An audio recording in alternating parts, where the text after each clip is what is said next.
Gordy, we had a question come in earlier from Twitter. It's a lady named Mexi, and she's from Australia, I believe. And she says, I would love to see interviews or discussions on developing secondary characters. So any thoughts on developing secondary characters? Well, your cast size is always a concern because you have to give each character enough real estate in your script to create enough moments, emotional moments, that the audience can relate to and identify and connect with. And secondary, primary, supporting, if you choose to have a character that you're going to develop, you can arc them out in the same way. It's like, what is the beginning, middle, and end of this journey of this character? I wouldn't get too concerned with theme or how they relate or whatever, but if you're trying to develop any character, you want to be like, well, what is there, do you have enough scenes where the audience can relate? And are they going on an emotional journey, an interior journey, an external journey, whatever, the combination of both? But it's the same, you build it the same way as any of your characters. You want to create enough moments where the audience can see themselves. So it's plausible, emotional, high stakes stuff where the audience can see themselves reflected and they identify and they sympathize. So it's the same things. That's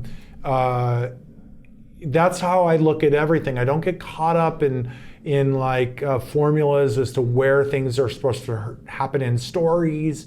I think it's mostly you want to focus on, and I don't think there's a lot talked about with characters, so it's a very good question. But mostly it's the screenplay only has so long. You only have 2.5 hours to go, right? Or something like that, hour and a half.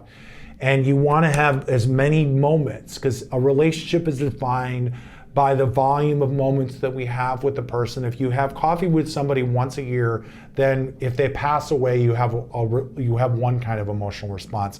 You have coffee with somebody every day out of the whole year, that's going to hit you more. So in a script, if we see that secondary character or any character, and we're able to see them in different contexts, go through different things, and there's a greater volume of access to them in different days, different times, different locations, doing different things and bouncing through this plot.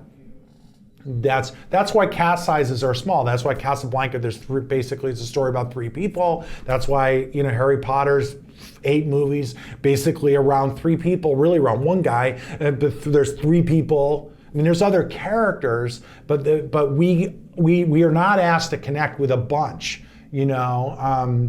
When you have something longer like Game of Thrones, you're able to connect with more people because there's more real estate. But that's only because there's more real estate, and that's how we find our way in to the main characters. But still, there are a few that garner most of our attention. Hey everybody, James Cullen Bressak here, and I am super duper excited to be doing a master class with Film Courage on the 22nd of this month. We're going to be talking about all things horror movies, how to get a horror movie up, what little tricks and things I've learned in making movies, and really I'm just going to be answering a ton of questions. So I'm excited to see you all there. Hope it's a good night. I think it's going to be awesome.